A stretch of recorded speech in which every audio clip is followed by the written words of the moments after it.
Third பாக்ஸில் எல்லாருக்கும் வணக்கம் கைஸ். நேற்று பார்த்தீங்கன்னா நானும் அம்மாவை ட்ரெஸ் எடுக்கலாம்னு சொல்லி மருமலகில் இருக்க நம்ம மாமா கடையான ராம்தேவ் ஃபேஷனுக்கு தான் போயிருந்தோம். என்ன மாமா கடையில் இவ்வளோ கூட்டமாக இருக்குன்னு கேட்டதுக்கு பொங்கலுக்கு ஆஃபராக எந்த பொருள் எடுத்தாலும் பாதி ரேட்டுன்னு சொன்னாங்க. பிராண்டட் ஐட்டமான ஓட்டோ ஷர்ட் பேண்ட்டு, லேடிஸ் தேவையான சாரீ, டாப்ஸ், லெகின்ஸ் எல்லாத்துக்கும் ஆஃபர் இருக்குன்னு சொன்னார். ஸோ அதனால தான் கடையில் கூட்டமாக இருந்தது. நானும் பார்த்தீங்கன்னா ஒரே நைட் பேண்ட் மட்டும் வாங்கலான்னு போயிருந்தேன். சரி மாமா ஆஃபர் போட்டிருக்கான்னு சொல்லி ஷர்ட்டு பேண்ட்டுன்னு எடுக்க ஆரம்பிச்சிட்டேன். அம்மாவும் இதாண்டா சாக்குன்னு சொல்லி அம்மாவுக்கு ஒரு சாரியும் ஒய்ஃபுக்கு ஒரு சாரியும் பார்த்தீங்கன்னா எடுத்துக்கிட்டாங்க. அம்மா எப்போவுமே வந்து ட்ரெஸ் எடுக்கும்போது 2 பேருக்கு சேர்த்து தான் எடுப்பாங்க. நீங்களும் மருமநகர் இருந்தால் கண்டிப்பாக ஒரு டைம் விசிட் பண்ணுங்க. சீக்கிரமாக போங்க, காலி ஆயிடுச்சுன்னா என்ன கேட்கக்கூடாது. அதுக்கப்புறம் நாங்களும் ட்ரெஸ் வாங்கி வீட்டுக்கு வந்துட்டோம். வீட்டுக்கு வந்து பார்த்தா பார்சல்லாம் வந்தது.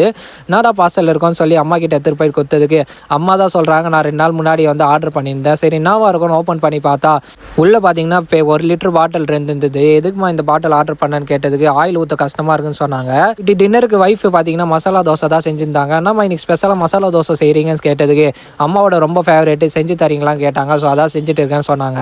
எதுக்கிட்ட இன்னைக்கு அம்மாக்காக ஃபேவரட் டிஷ்னா செஞ்சுருக்காங்கன்னு அப்போ தான் யோசிச்சேன். அம்மா வந்து ஒய்ஃப்காக சாரி வாங்கிட்டு வந்தனால தான் இது செஞ்சுருக்காங்கன்னு. உண்மையாக சொல்லணும், ஒய்ஃப் செஞ்ச இந்த மசாலா தோசை வேறு லெவலில் இருந்தது. சூப்பரான இந்த தோசையோட விலாக கம்ப்ளீட் பண்ணுறேன். பிடிச்சிருந்தா லைக் பண்ணுங்கள், ஷேர் பண்ணுங்கள். பாய்.